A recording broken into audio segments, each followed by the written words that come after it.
അരളിയിൽ ഒരു കിളി കൊഞ്ചിപ്പാടി അന്നേരം ഒരു സുന്ദരിയാടി അരവാരം തകതാളം തല്ലി അരമണിക്കിങ്ങിനെ ഇക്കിളി പാകി ഇവകളെന്തു ഭംഗി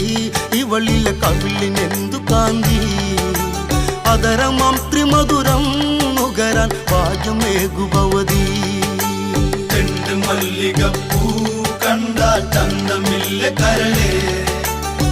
ഉമ്മ വെച്ചുണർത്താനരുതേ മോഹമില്ല കരളേ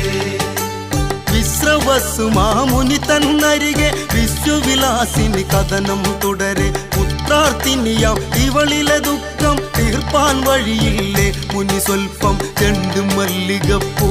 കണ്ടാൽ ചന്തമില്ല കരളേ ഉമ്മ വെച്ചുണർത്താൻ വെറുതെ മോഹമില്ല കരളേ മല്ലികപ്പൂ കണ്ടാൽ